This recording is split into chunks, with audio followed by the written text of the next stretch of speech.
I actually did not pregame today, so I am pulling the cards as I am in this moment. And for those unfamiliar, I do encourage making comments and having a conversation or going, hey, I had this insight or this thought about this. I do have some boundaries around privacy. There are only very specific situations where I will read on people that are not present. If they are celebrities, typically I will. If they are private citizens, it really depends on the situation. So I am going ahead and finding a card, and let's see what the tarot wisdom is for the community for the week. And last week's was the tower inverted, so all I can think of is something that we used to say in Minnesota all the time as we were looking at the mess and going, could have been worse. um, Sometimes the element of surprise is fun as opposed to pregame. That is true. So let's see what it is. And I got the High Priestess inverted. Now, the first thing that comes to mind when I'm looking at the High Priestess inverted, because again, as much as I try to avoid a lot of these things turning political, they've been political on me anyway, so I've just had to let that go and go with it. Um, Women in the United States have not been having a good time. Women elsewhere in the world have not been having a good time.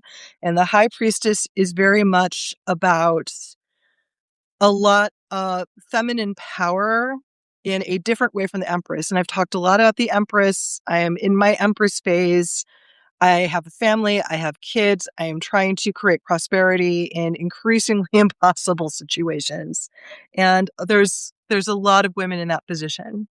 Um, the High Priestess is where I was before I married my current spouse. And I was very much a High Priestess even in previous marriages. There were no children. There was no desire for children. And it was very much about maintaining a healthy independence as much as possible, which turned out not to be so possible. In the first marriage, partly because I inadvertently married basically functionally a house cat. And the second one, well, I'll probably write a book about that one someday, but well, she just wasn't the man I married. Things like that happen. So with the High Priestess inverted, I think this is actually a response. There's a big movement of matriarchy over patriarchy. And first of all, what we know about matrilineal cultures, they were very functional. Matriarchal cultures, not so much. Matriarchal cultures actually had a lot of the same problems that patriarchal cultures did, and not even in reverse. Even though things were ostensibly centered on women, it was more the name, the lineage, the subjugation still happened in a different way. And if you really it's worth digging into the history on it. We're not taking it anymore. A lot of things have been leading back towards what can we do to be more egalitarian.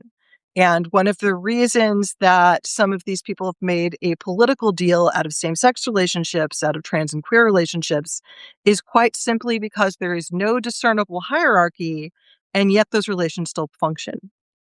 So, so again, the concepts of hierarchy have been coming up for me a lot. And the High Priestess inverted is, to this card, this is reading to me as find a healthy way to break what hierarchies can be broken. And it is my understanding, I understand that there are some situations where you still need it to get things done. At least you need, this is your job, this is your job, this is your job. In a specific way, you need a point person. I've done enough volunteer coordination to know that whenever I've worked with an anarchist collective or something that's very anti-hierarchical, it is frequently a shit show. When I have worked with things that are a little more hierarchical, but are still able to respect genders as equal, don't make a big deal about what gender you're sleeping with, whatever, it's not always fine. It still depends on the skills, the organizing skills, and the personality, but it's usually fine. The places where it's always been ick, but things get done is when I have been members of churches where nearly all of the background labor is done by women and nearly all of the credit is given to the man in the pulpit, no matter how many morals and how many laws and rules he's breaking while preaching, especially at the women, about how they're all sinners for basically showing up with a body. So this is complicated. Either way this card falls is complicated. I think the inversion is calling on us to re-examine what's working and what isn't, and re-examine those disconnects, because I have talked in the past a lot about female social violence and the way women will drag each other down, where women will compete for each other. And almost as soon as they realize that men are not something to be competed for, because that's also dehumanizing to men, it shifts, and suddenly the importance shifts. And sometimes the bullshit goes away, sometimes they find new things. But matriarchy is not the automatic replacement for patriarchy. It still has problems. Matrilineal societies where things are women and children centered, but are more egalitarian, that makes more sense to me. But right now we got a much bigger problem, is we have to basically completely undo the corporate system that is behind every single thing we're doing. So I'm going to come back and look at some comments. We're mad as hell and we're not taking any more. Yeah. Yeah. Anybody who is able to read who's read Project 2025 has a lot to be mad about. And it is very clearly written by men who either only interact with women on OnlyFans or they only interact with women transactionally. And it really makes me worry about the relationship with their mothers or their fathers, because that's some crazy stuff. Like, it's so completely dehumanized. It's gross. Cynthia, corporate me speaking, hierarchies only seem to work when people who are higher up are there because they possess appropriate skills, not a desire to be in charge. Yes, that's basically it in every situation. I think that's especially true. Like, that's also true in policing, is you always get people that decide to become a police officer for the wrong reasons. They want power over, they want to punish someone. There's someone they've decided are the bad guys. And then there's that rare person who is there because they want to be in service to their community. And I know locally, I almost never see law enforcement stuff talk about community service anymore. They talk about crime prevention, and you can't really prevent crimes. Like, what are they going to do? Train them for remote viewing and psychic work? How are they going to do that? Like, the only way you can prevent crimes is like Minority Report type stuff, if you've ever seen that movie, or by basically profiling people and just making assumptions that you're really not supposed to be doing. And then it creates a cycle where, the crimes are committed or the crimes are fabricated because close enough. And it's not working. It's not working. It's an unjust system, and it's doing the exact opposite of what policing is for. So, hi, thank you for joining us. We got the High Priestess inverted this week, so it's going to be an interesting talk about women. And I mean, the horrors have been going on pretty much since the election, and it's been getting worse, but it's talking about, first of all, how do we assess how women are being healthy and unhealthy? And white women are especially being called out because a lot of us are, and I do remember this being my thought process. I've been doing decades of deconstruction about this because I was raised in a very proudly white household. And yes, there was some open and constantly justified racism as like part of regular dinner table talk.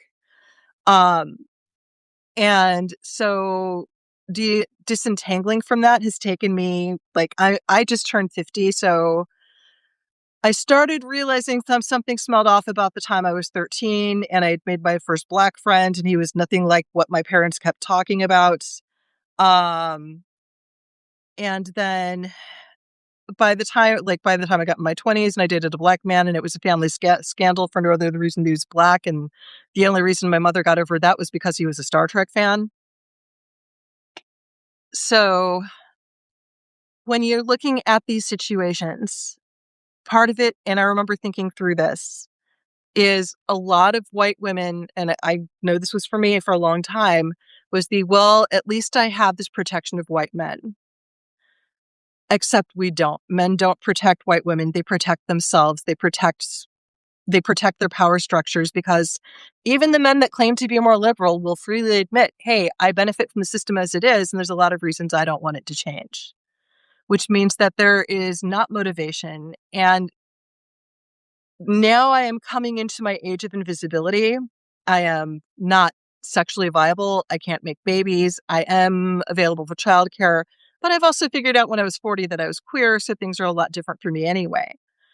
Um, and the reality is that men are not there to protect women. They are there to protect property. Everything is focused on property, and that property and status is women are part of property and status to most men, whether they're conscious of it or not. And even these biblical framings, even if you read through the Bible, like there was a whole lot about Jesus trying to get people to understand women are people, not property, that just does not seem to fit in a megachurch's program. And there was a lot about women being property in the Old Testament. Now, I still haven't finished the apocryphal books. I have read through multiple translations of the Bible because, hey, that's a big part of our culture and I like being literate. And yes, there's powerful magic in the Bible because collective belief empowers things. So that may have bit one of my kids in the ass when he was going through his aggressive Christian phase and found out that the occasional psalm can work as a spell, but that's a story for another time. But there's this huge ideology, and white women need to understand that we are basically we are viewed as property that is misbehaving.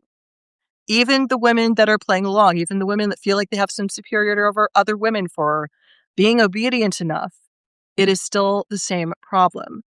And and men are very threatened by this. A lot of men are very threatened by this. Yeah, and Rachel, I'm going to go back to the comment. Even husband comes from animal husbandry. That's right. So I don't know how many of you know this. Among the books I've written was Divorcing a Real Witch. Maybe not the best title at the time, but I think people have gotten over it.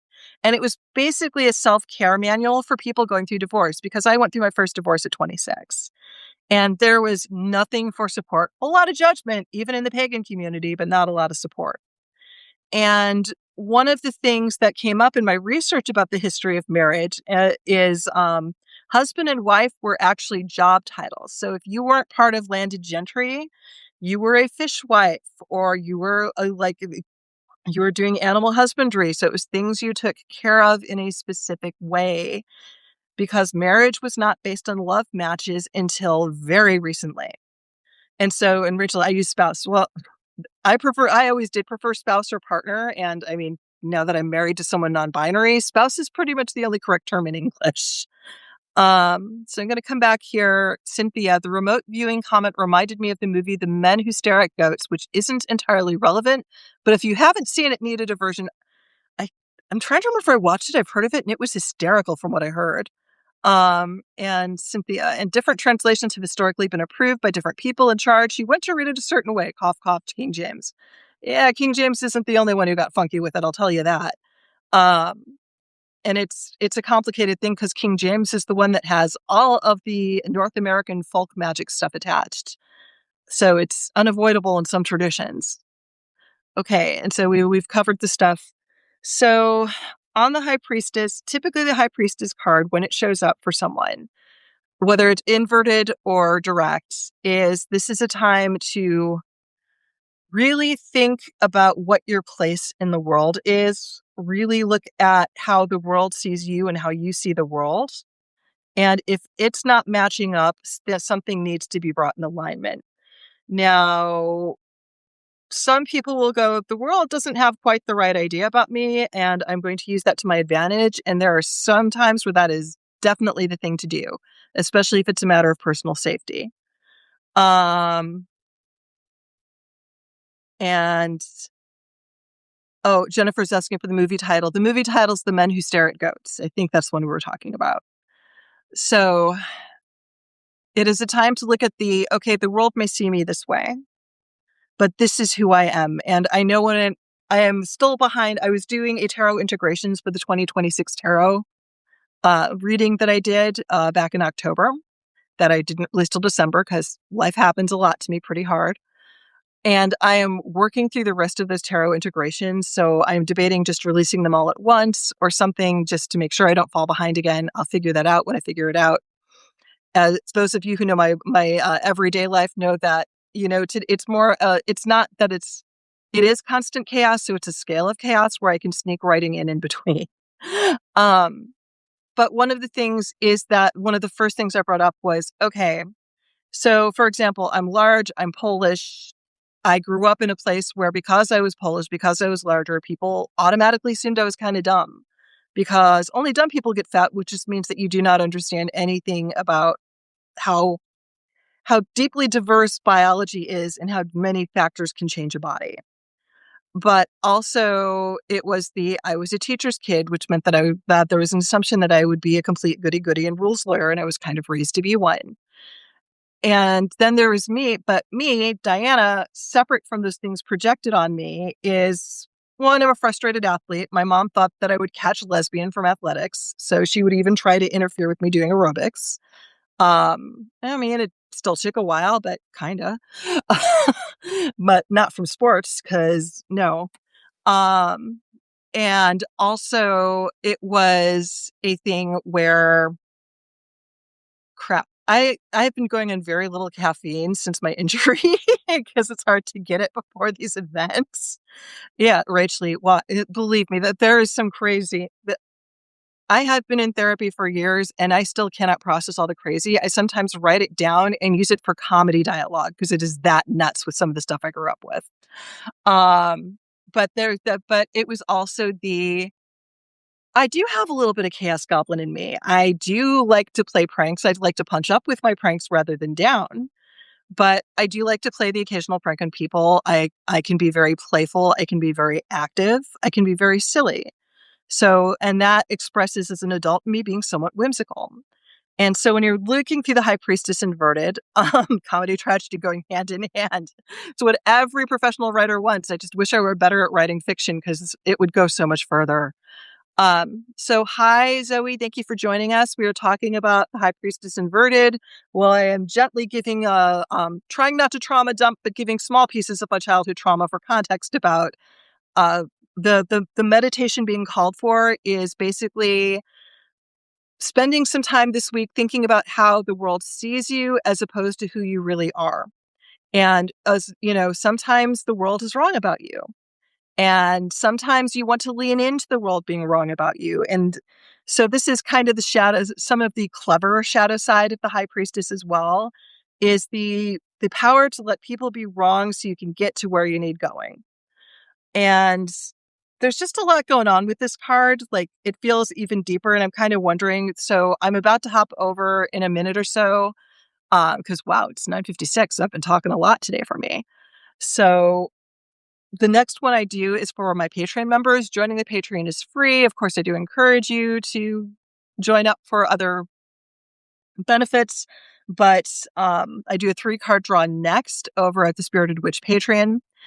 And so it looks like I'm going to have to stop babbling and wrap this up. So, and I've had great conversation today. Thank you so much for all of your comments. This really does make it more fun for me. I hope it makes it more fun for you, because this is something I'm trying to do with everyone and not just for or to. Like, this is not the Diana show. This is this is the community check-in for the week.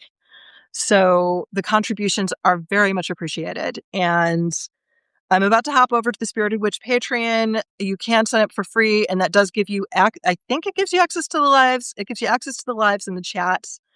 A couple other things I wanted to let people know about is I had a program accepted in the, can't remember the title, but for basically it's a Develop Your Psychic Abilities Summit that will be online next month, May 20th.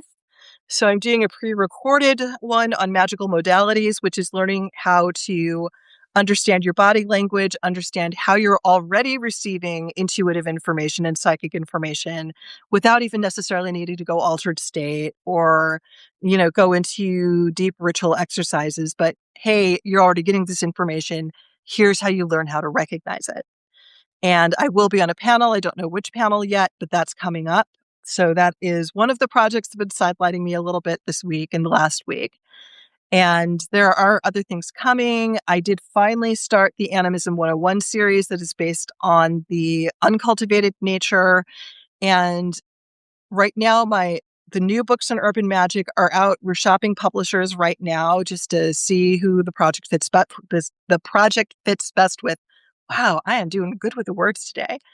And there does seem to be interest from more than one place. Yay. But I will keep you guys posted on that, because that is going to push me to do more of the urban animism work and machine animism and understanding how everything is alive and has a potential opinion, as if we're not all paranoid enough.